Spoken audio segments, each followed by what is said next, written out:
Continuando con nuestras clases, vamos a ver ahora este tema que es agua, en general de las aguas. Lo hemos dividido en dos partes. La primera parte va a ser un poco de los conocimientos acerca del agua, sus propiedades físicas, químicas, hablar de cuando el agua está incrustada en un mineral, cristalizada en un mineral. También la potabilización del agua, cómo es que el agua se potabiliza y llega para consumo directo, consumo de las industrias, etcétera, ¿no? Y luego, análisis cualitativo, que es muy importante saber qué es lo que contiene el agua, ¿no? Y qué es lo que es permitible poder que tenga como mínimo para que éste sea consumido o utilizado en una industria, por ejemplo, ¿no? Entonces, esta primera parte consiste en eso. Ya en la segunda parte, en la próxima clase, veremos el análisis cuantitativo del agua. Uno de las variables muy importantes es la dureza del agua, ¿no? Entonces, eso lo vamos a ir viendo poco a poco. Por el momento, vamos a empezar con algunos conceptos. Siempre es un poco de historia. Porque miren, por ejemplo, Cavendish lo descubrió al hacer explosionar hidrógeno con oxígeno, o el oxígeno que contiene el aire, ¿no? El aire contiene oxígeno, nitrógeno, que ya lo hemos visto anteriormente. Entonces, cuando estos dos se combinan, obviamente una chispa y explota, genera agua. ¿Ven? Estamos hablando en el año 1781. Luego, Lavoisier ha tenido una relación mucho con los elementos químicos, con los compuestos.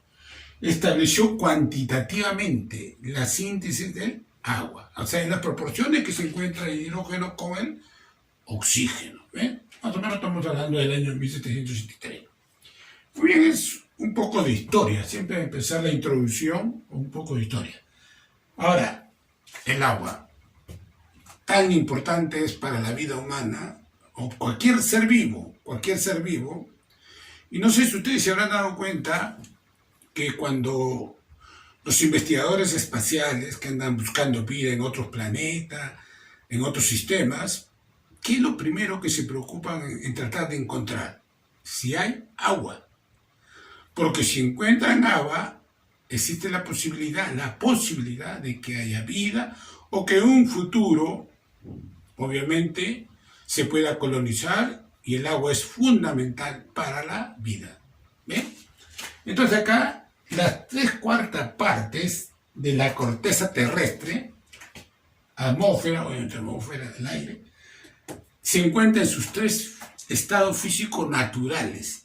Es el único compuesto que ustedes lo encuentran en la naturaleza en sus 3 compuestos, en sus 3 estados: sólido, líquido, gaseoso. ¿Ven? La importancia del agua. El agua nos sirve de comparación para las constantes físicas de otras sustancias. Por ejemplo, si yo quiero determinar un ejemplo, la densidad del alcohol. ¿Con respecto a quién? Con respecto al agua. La densidad del aceite. ¿Con respecto a quién? Con respecto al agua. Por eso que dice que el agua nos sirve de comparación para las constantes físicas de otras sustancias. El enlace covalente de los hidrógenos son cortos y 2 con puentes de hidrógeno, que son largos, y forman una red cristalina. Acá vamos a hablar de un término que se llama el puente de hidrógeno. O sea, es la fuerza con que se unen las moléculas, pero hay una distancia entre ellas. O sea, el enlace entre el hidrógeno, vamos a explicar acá, por ejemplo. Acá tenemos el oxígeno. Obviamente, él tiene mayor carga que los hidrógenos. Entonces, él establece con el hidrógeno, ¿ven? Así. Listo. Y el hidrógeno está cargado positivamente. Ya, esos enlaces se refieren a estos enlaces cortos. El hidrógeno, cuando entra en enlace corto, ¿ven? Pero, estos hidrógenos van a estar unidos con átomos de oxígeno, miren, así, ¿ven? un poquito más lejano, un poco más lejos. Y a esto se le llaman puente de hidrógeno. ¿Ven? Por ejemplo, acá este oxígeno puede formar acá con un hidrógeno, ¿ven? Así, van formando. Esta a su vez, obviamente, va unido a oxígenos que son más cortos, ¿ven? Acá otro, también otro hidrógeno, ¿ven? Positivamente y este cargado negativamente. Entonces, todas estas moléculas de agua, y estos son los llamados puentes de hidrógeno. Es la fuerza de atracción también que une los átomos de hidrógeno, ¿ven? Entonces, todo esto de acá se va dando, pues, miles, millones de moléculas, y van formando toda una red cristalina como si fuera un panal. Entonces, todo eso permite ver la estructura del agua. Obviamente, por esta distancia que existe entre ellos, que se va alejando mucho más lejos, es por ejemplo cuando el agua está en forma sólida, este puede flotar, ¿ve? Puede flotar, su densidad disminuye y puede flotar. Debido al alargamiento de esta estructura, se van distanciando más. Y a eso se refiere con esta parte de acá. Almacena una gran cantidad de calor, por eso se dice que el agua regula el clima. Por citar un ejemplo, el fenómeno del Niño, ¿no? En la época de diciembre va apareciendo, a veces con gran intensidad, a veces con poca intensidad. Entonces, pero esas aguas son aguas calientes, o sea, tienen una temperatura mayor de lo usual. Entonces, la pregunta es cómo es que logra almacenar esa energía, ese calor del agua. Y eso se debe a su calor específico. El agua tiene es uno de los compuestos que tiene el más alto calor específico, uno de ellos. Entonces, ese calor es el que permite almacenar el calor.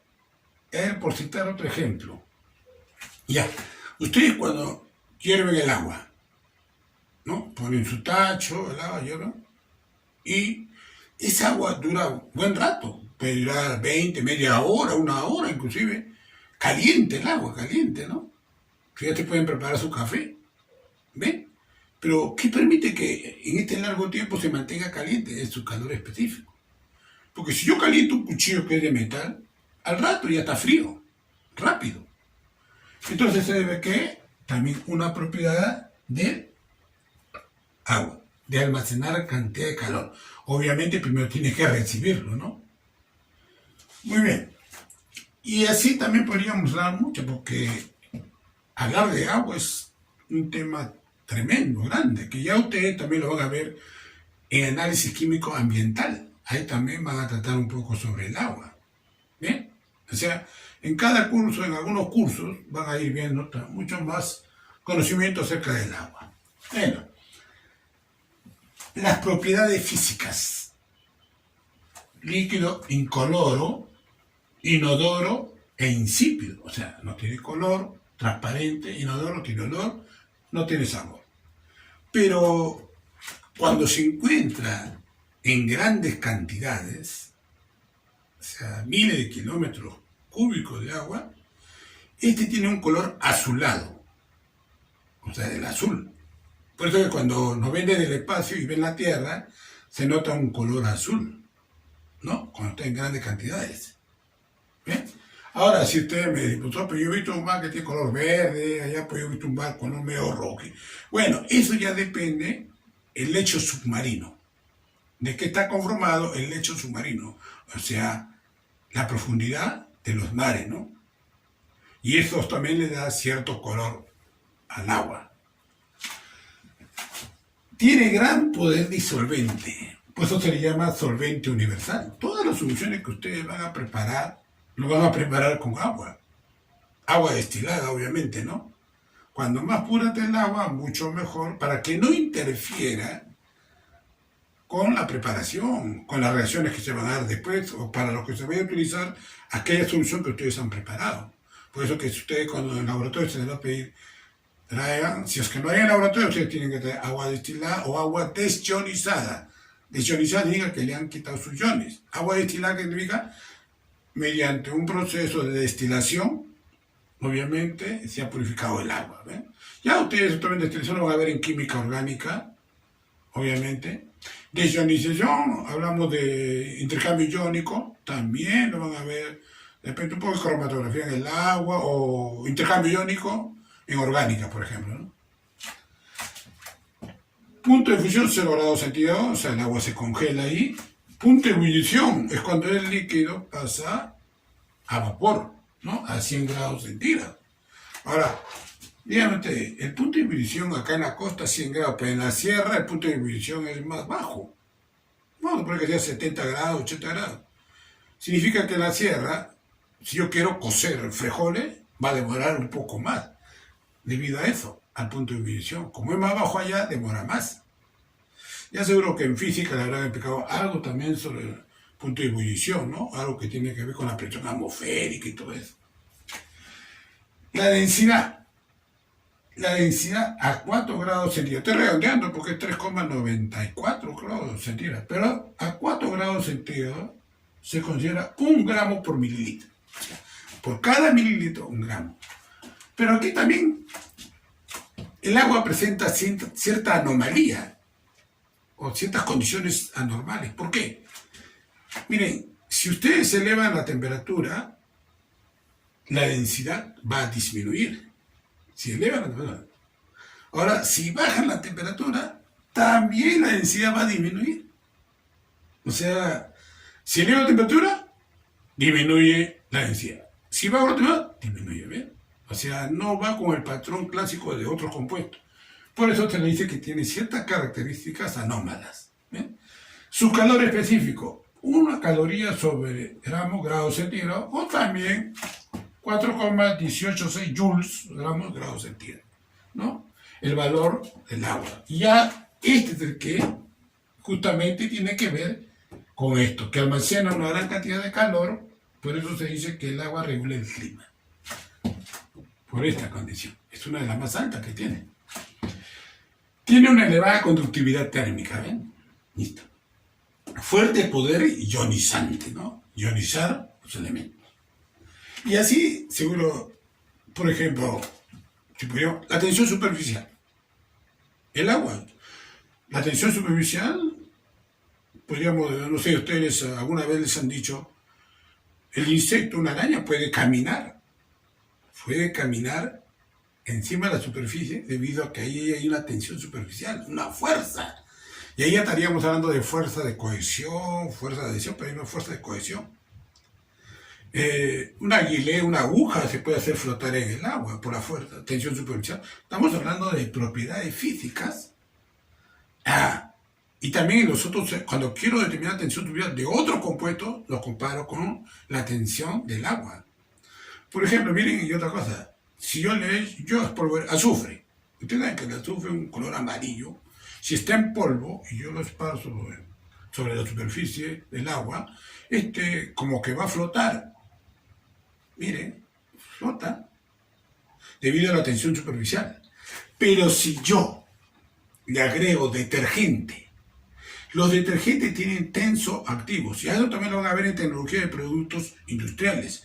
En el tercer año, ahí le van a explicar sobre los tensoactivos.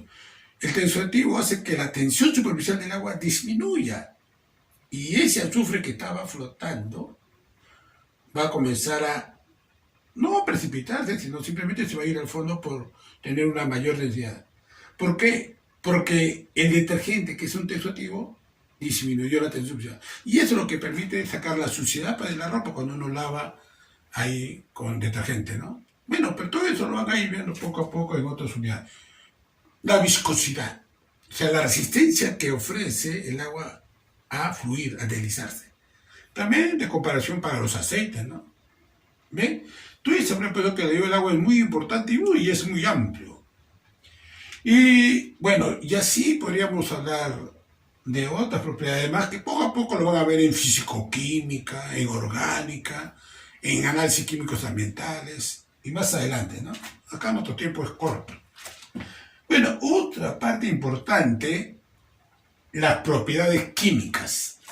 En las propiedades químicas, ya hemos estado viendo poco a poco, miren, los óxidos básicos con agua forman hidróxidos. Acuérdense, ¿no? El hidróxido de calcio, ¿cómo se formaba? Un óxido básico, el óxido de calcio más agua. El hidróxido de sodio, ¿cómo se formaba? El óxido de sodio más agua, ¿no? Dice que con el grupo 1 son más fáciles de obtener, con el grupo 2 más difíciles. En el grupo 1, ¿quiénes están? Sodio, potasio, litio, rubidio, cesio, francio, ¿no? En el grupo 2, ¿quiénes están? Calcio, magnesio, bario, estroncio, radio, bueno. Ustedes tienen que ir poco a poco, siempre estudiando con la tabla periódica. Con el carbono, el agua produce el gas de síntesis o gas de agua. Eso, acuérdense, ¿dónde lo vimos? Lo vimos en inorgánica. Acuérdense cuando les hablé de la obtención industrial del hidrógeno. Pero en los apuntes está carbón con agua. En el video estaba metano, que es un hidrocarburo que viene del gas de camisea, con agua. ¿Ve? Pero en este caso está mencionando al carbón. El carbón al rojo vivo, con agua y vapor, reacciona y se forma el monóxido de carbono más hidrógeno. ¿Ve? A esto se le llama gas de agua o gas de síntesis, que también, si en una fábrica están produciendo esto como parte de un subproducto, esto mismo lo pueden utilizar como combustible. ¿Ve? Como combustible, y así la empresa ahorra costos, ¿no? No va a estar gastando en hidrocarburo para combustible, también lo que está produciendo combustible. Con los óxidos ácidos forman oxácidos, también lo hemos visto en química aplicada. Miren, ¿cómo se llama? El anhídrido sulfúrico. No, es un óxido ácido. Al combinarse con el agua, forma este compuesto cuya fórmula ya es bastante conocida, ya. Es el ácido sulfúrico. ¿Ven? Y así podríamos mencionar mucho, por ejemplo, cuando lleven orgánica, ahí van a ver muchas de las reacciones que hay del agua con los compuestos, con los hidrocarburos. Va a haber hidratación o también hidrólisis para formar otros compuestos orgánicos. Eso obviamente lo van a ver en química orgánica. ¿Ven? Acá por el momento estamos viendo acerca de las propiedades las más comunes del agua. Muy bien. Ahora aquí vamos a hablar sobre agua de cristalización. Miren lo que dice acá. Es el agua que se encuentra interiormente en las redes de los cristales de un compuesto. Cuando el agua de cristalización está asociada a una sal, se denomina hidrato. Ahora vamos a aplicar esto. Miren, por ejemplo, el sulfato de cobre. Si el sulfato de cobre no tiene moléculas de agua incrustadas dentro de su estructura cristalina, tiene un color medio pardo, un pardo grisáceo, más o menos. Pero si a él le acompañan 5 moléculas de agua, o sea, cristales de agua que también están acompañando el sulfato de cobre, este tiene un color medio azul. Ya lo van a ver en el laboratorio, ¿no? Y a esa agua, justamente es agua de cristalización, porque acompaña al compuesto, bueno, formando toda una estructura. No están enlazados, o sea, con un enlace, no, están ahí acompañándolo. Y a eso se le llama hidrato. ¿Ve? Un hidrato.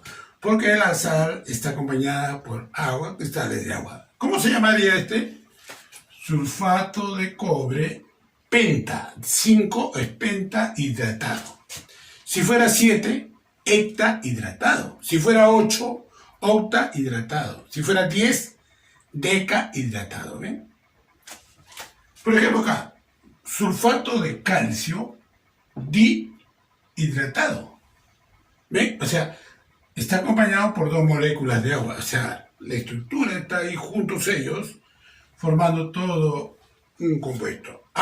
Este también es conocido como el popular yeso, ¿no? ¿Ven? El yeso viene a ser eso, sulfato de calcio dihidratado. ¿Ven? Y así muchas sales. Pero ahora que estamos tocando este tema, hay que tener mucho cuidado con los cálculos. ¿Por qué?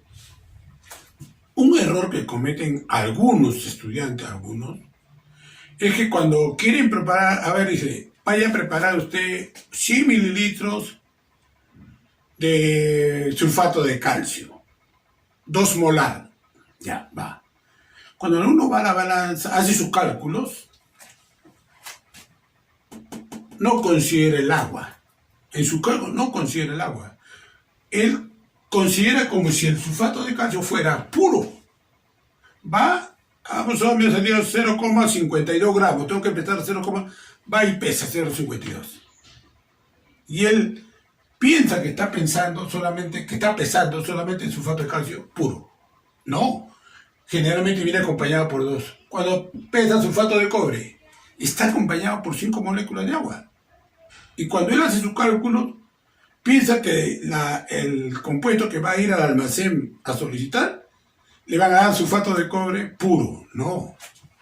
Entonces tengan mucho cuidado cuando justamente en la primera tarea de cálculos químicos, ¿sí?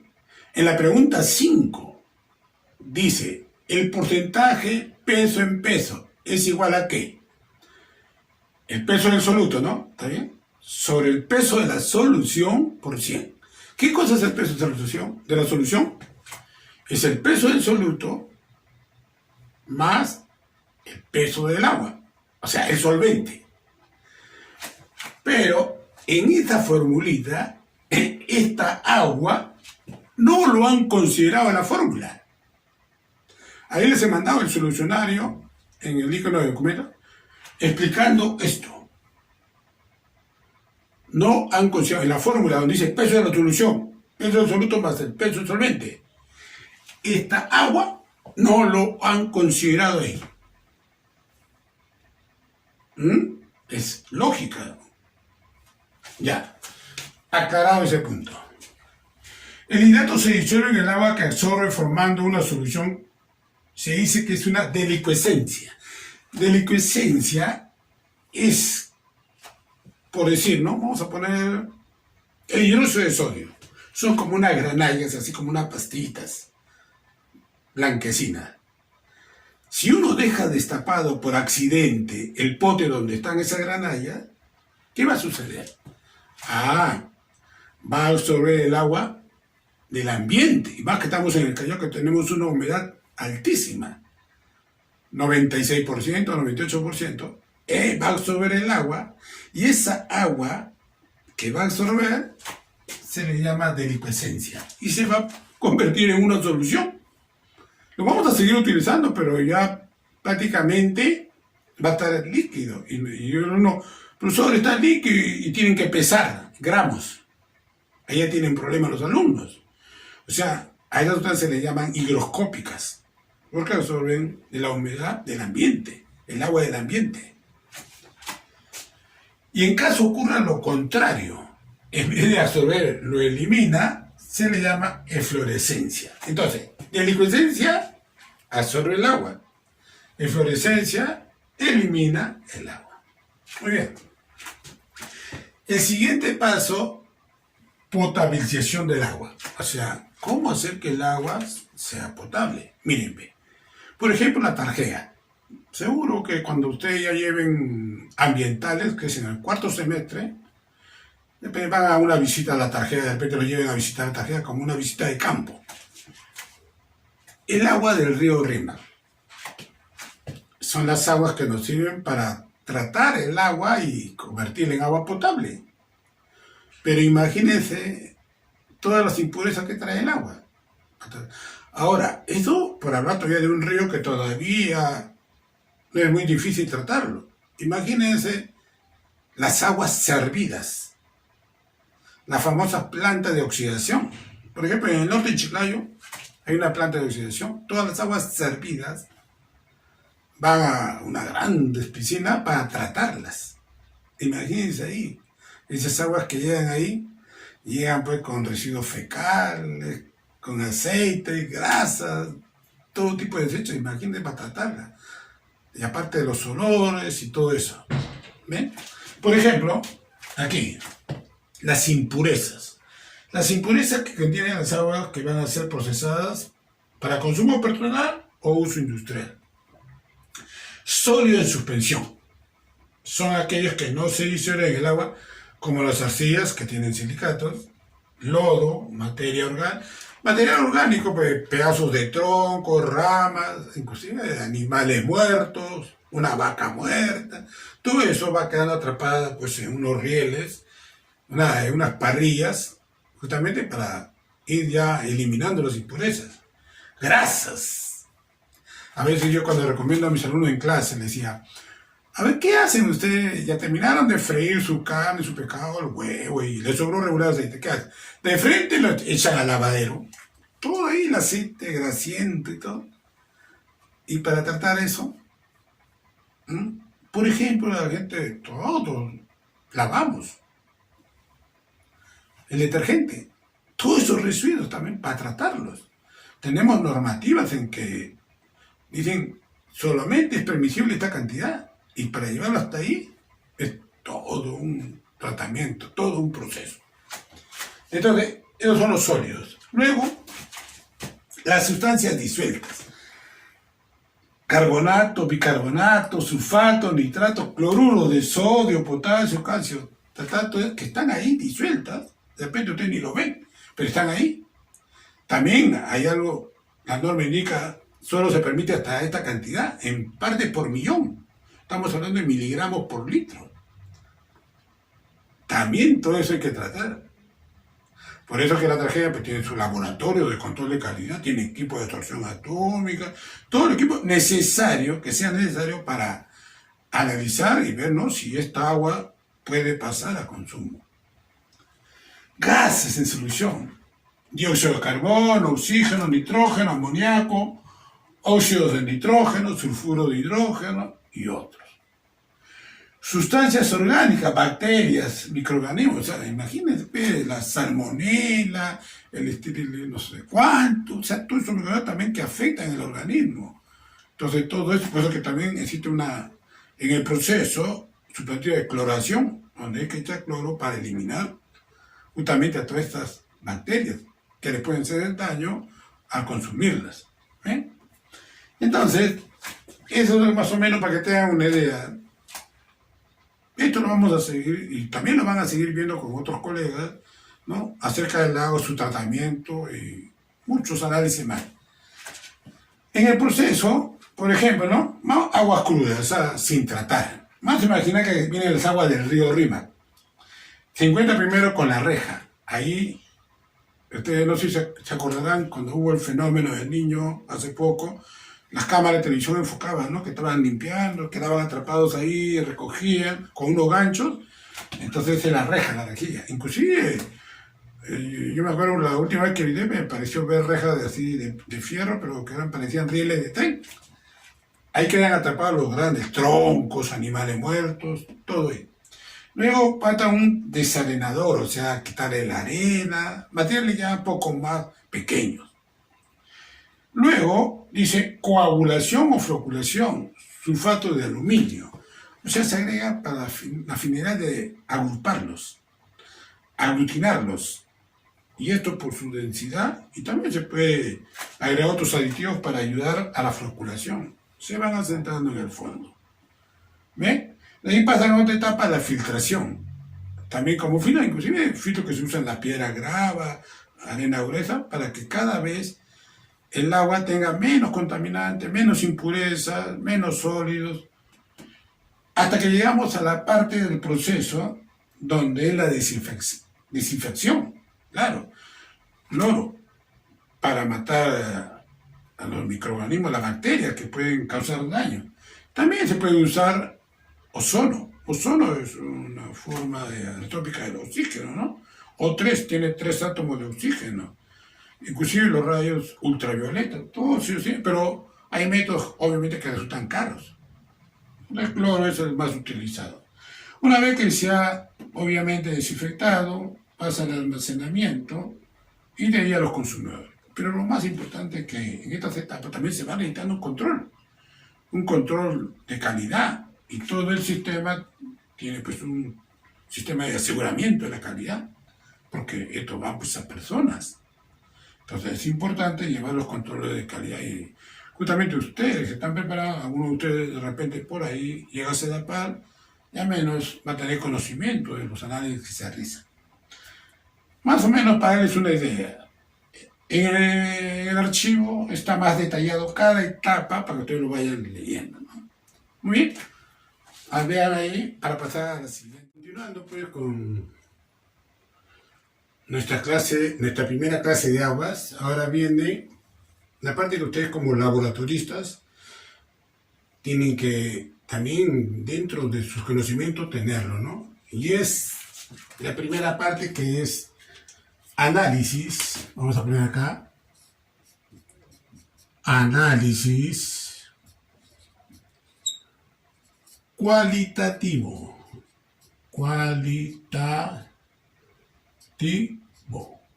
el análisis cualitativo. Vamos a hacer dos tipos de análisis. El análisis cualitativo es identificar qué sustancias se encuentran, en este caso, en el agua. Y la próxima clase es el análisis cuantitativo. ¿En qué cantidad se encuentra la sustancia que tratamos de ver? O sea, cuando hablo de cantidad, hablo de miligramos por litro, o que no es equivalente a ppm, partes por millón. Obviamente cuando lleguen a química instrumental, ya ustedes también van a poder identificar también partes por millón, partes por billón, con B también, en los equipos, ¿no?, de laboratorio, que ya son más sensibles y se pueden determinar obviamente más fácilmente, ¿no?, y con mayor exactitud. Miren, esta primera parte del análisis cualitativo significa que hacer uso del análisis elemental, o también el análisis organoléctrico, que a través de la vista, a través, que cuando hablamos de acá, el sabor, olor y tacto, entonces identificar más o menos de quién, posiblemente de qué sustancia estamos hablando, ¿no? Por ejemplo, variables, el pH. El pH, ¿no?, es para medir, obviamente, la acidez del agua. Por ejemplo, si el pH va desde el 0 hasta el 7, antes del 7, pH 5, por ejemplo, me está diciendo que la solución es ácida. Si es pH igual a 7, me está indicando que es neutro. Y si es un pH mayor que 7, hasta el 14, me está indicando que es básica, alcalina. ¿Bien? Por ejemplo, cuando yo le he dado a mis alumnos que me digan, tráigame diferentes tipos de aguas. Agua de pozo, agua de laguna, agua de río, agua de mar, agua de sus mismas fábricas donde ellos trabajan, para analizarlas, tienen diferentes pHs, ¿no? O sea, desde un pH, pero generalmente las aguas, las naturales, que están en pozo, laguna, río, el mar, van desde un pH 6 hasta un pH 9, y eso me mide la acidez. Ahora, otro análisis elemental, el aspecto. ¿Qué aspecto tiene el agua, no? Pues, no es lo mismo un agua de río arriba, que el agua de una laguna, por ejemplo, la laguna que está acá en Chorrillos, o la de Ventanilla, ¿no? ¿Ven? Ahí se va a notar una diferencia con el agua también del mar. Es decir, el aspecto, la turbidez. ¿Qué tan turbias son? Cuando me han traído agua del río Rimo o del río Chillón, turbias, marrones, y a veces digo, traten en casa primero colarlo y después lo trae, aparte de los olores que emanan, ¿no? Pero como acá el tiempo es corto, vamos a referirnos específicamente al análisis cualitativo químico que se realiza, ¿no? Por ejemplo, si yo quiero determinar, obviamente, los carbonatos. A ver, los carbonatos y también los bicarbonatos, ¿no? Ahí está. Entonces, yo quiero analizar la presencia, identificar si hay en un tubo de prueba. Miren, acá voy a dibujar en un tubo de prueba. Ahí está con mi muestra de agua. Agrego fenolftaleína. Ya saben ustedes que es un indicador que cuando está color rojo grosella me está indicando que es básico. Y si está incoloro me está indicando que es ácido. Entonces, al agregar, y si pintara un cierto color rosa leve, un rosa bien leve, me está indicando, obviamente, la presencia de carbonato. Hay carbonatos ahí. A menos ya tenemos una idea más o menos de que puede haber ahí carbonatos. Puede ser carbonato de calcio, carbonato de magnesio. Bueno, y eso se van a ir identificando poco a poco. Pero, si ahora al tubo de prueba, por ejemplo, le agregamos acá naranja de metilo.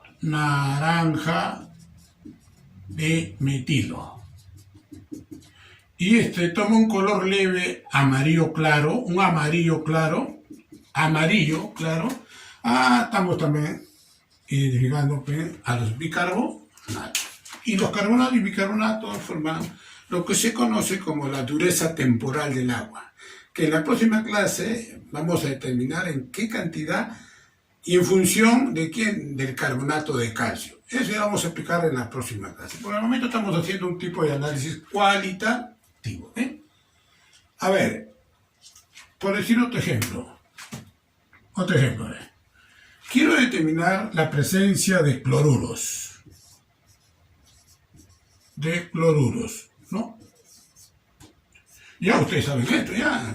Cloro -1. Cloruros. ¿Ven? Los cloruros que hay presentes en el agua. ¿Qué reactivo se va a utilizar? Vamos a poner que acá esté el cloruro ya. Y por citar un elemento, porque hay cloruro de sodio, ¿te acuerdas que lo dijimos antes? Cloruro de sodio, cloruro de potasio, cloruro de calcio. Hay una infinidad de cloruros ahí. Ya. Entonces, vamos por el momento a pensar que aquí está el sodio. A ver, el sodio. Entonces, cloruro de sodio. Ya. Recuerden que puede ser potasio, puede ser calcio y así sucesivamente. Ahora, ¿cómo hago para identificar al cloruro? A un reactivo. El nitrato de plata. ¿Ven? El nitrato de plata me va a servir para identificar a los cloruros. Obviamente que acá el nitrato, que viene del ácido nítrico, -1, y la plata de +1. Entonces, a estos dos, negativo o positivo, acuérdense, se van a juntar. ¿Y qué me va a dar? Cloruro de plata. ¿Ven? Acá, positivo y negativo. Y se va a formar como un precipitado, así lo represento yo el precipitado. Un precipitado blanco, un blanco lechoso. O sea, si en el tubo, miren, al echarle el nitrato de plata, AgNO3, y se forma un precipitado blanco, acá, en el fondo, por densidad también en el fondo, que viene a ser el cloruro de plata, hay presencia de cloruros. Y obviamente que acá, ¿qué va a quedar? Bueno, en este caso quedó el nitrato con el sodio, nitrato de sodio, NO3 sodio. ¿Ven? Entonces, es así como ustedes van. Pero, ojo, no basta solamente con obtenerlo. Este precipitado, mediante un proceso de filtración, un embudo, papel filtro, separamos el líquido sobrenadante del sólido. Y a este sólido también hay que hacerle las pruebas de identificación. Porque no basta con que aparezca el precipitado, también hay que saber si realmente es cloruro de plata, puede ser otra sustancia. También se le va probando la solubilidad, ¿no? De repente le echo un poco de amoníaco, le echo un poco de ácido clorhídrico, a ver qué sucede, si se solubiliza y todo. Y así ustedes van identificando al compuesto y la presencia de cloruros. ¿Ven? Entonces, no basta con obtenerlo, sino que hay que hacerle las pruebas de identificación. Y de eso tienen que encargarse ustedes de hacerlas. ¿Ven? Y así los cloruros, por decir un ejemplo, ¿no? Por ejemplo, a ver, vamos a identificar, por ejemplo, si tiene sulfatos, ¿no? Los sulfatos. Acuérdense, ya ve, ya poco a poco vamos aplicando todo lo que les había dicho que hay que aplicar. El sulfato se separa del hidrógeno, del ácido sulfúrico, ¿ven? Y ahí está. Este menos 2 es de todo el ion, ¿no? O anión, porque es un anión, carga negativa, anión. Entonces, igualito también, cojo un tubo de prueba, mi muestra de agua de caño, agua de mar, agua de río. Igualito también acá, miren, mi tubo de prueba, mi muestra problema, agua, puede ser agua de río. Y la pregunta es, ¿cómo identifico ahí los sulfatos? Le agrego acá otro compuesto. El cloruro de bario. ¿Ven? Esa es la fórmula del cloruro de bario. Agrego ahí. Y si se forma un precipitado acá, aquí se estará formando el sulfato de bario. ¿Ven? Esto quiere decir, miren, vamos a poner acá. Sulfato. Y acá vamos a poner que esté acá, vamos a poner que sea calcio, a ver. Más 2. Ya, calcio. Entonces, le voy a agregar el cloruro de bario. El cloruro de bario. ¿Ven? También igualito, miren, por eso que siempre incidimos en esto. Acá hay menos 2, voy a ponerle mejor el menos 2, le puse 2 rayitas y más 2. ¿Ven? En aspa se anulan, en aspa 2 por menos 1, menos 2 más 2, 0. Entonces, este compuesto, con este o este de acá y el bario, se van a juntar. ¿Y qué va a resultar ahí? El sulfato de bario. ¿Ven? BaSO4. Y esto aparece también como un precipitado blanco. Y más, ¿qué me va a sobrar? El calcio con el cloruro de calcio. Va a estar en la solución sobrenadante. O sea, esta solución va a estar acá, en solución. Y este va a precipitar acá. Y también hay que filtrarlo, separarlo y hacerle la prueba de identificación si realmente es sulfato de bario. Generalmente son pruebas de solubilidad a ciertos reactivos compuestos. Y es así que ustedes van identificando. Tiene cloruro, tiene sulfato. Ustedes están haciendo su análisis y los van identificando. Y una vez que los van identificando con las pruebas respectivas de identificación. Y así, muchos compuestos que seguro van a ir aprendiendo poco a poco. Por ejemplo, ¿no? Sustancias orgánicas. Sustancias orgánicas. ¿Cómo se identifican? Ya. Entonces, una sustancia orgánica, por ejemplo, vamos a poner acá, sustancia orgánica. Se usa para identificar en el laboratorio nosotros. ¿Por qué agregamos ciertos reactivos? Es por la facilidad con que contamos el reactivo en laboratorio. Ustedes se acuerdan de ese. En el laboratorio es de acuerdo a la facilidad con que lo puedan hacer, si cuento con lo relativo y los materiales. Y en la industria, en función de los costos. ¿Cuánto me va a costar producir eso? Si me es rentable o no me es rentable. ¿Ven? Acá vamos a usar un fuerte oxidante, el permanganato de potasio. ¿Ven? Este es un fuerte oxidante que va a hacer que esta sustancia orgánica se oxide. Entonces acá va a estar, ¿qué va a aparecer acá? Una sustancia orgánica oxidada. Ya. Ahora les explico lo siguiente. Cuando el permanganato tiene un color morado, ustedes le agregan en el tubo también, igualito, un tubo con agua, una muestra problema, agua de laguna, ya. Le agregan gotas de permanganato. Si esa gota desaparece, miren, acá, ya, toda la explicación completa. Oxígeno menos 2, ¿de acuerdo? Potasio más 1. ¿Ve? El manganeso más 7. Ojo, no me piden que les explique cómo salió el más 7, eso lo hemos visto en química aplicada. Y en uno de los trabajos vino el estado de oxidación del manganeso, que era más 7. Ya, este manganeso, ¿ven? Al reaccionar con la sustancia orgánica, cae la primera gota de permanganato y desapareció. El color morado desapareció. Acá es morado, pues. Este es morado, miren. Morado. Pasó a manganeso más 2. Y se colocó incoloro, ¿ves? Incoloro. Desapareció. La segunda gota cae en el tubo de prueba y desaparece de nuevo el color morado. Significa que está identificando la sustancia orgánica.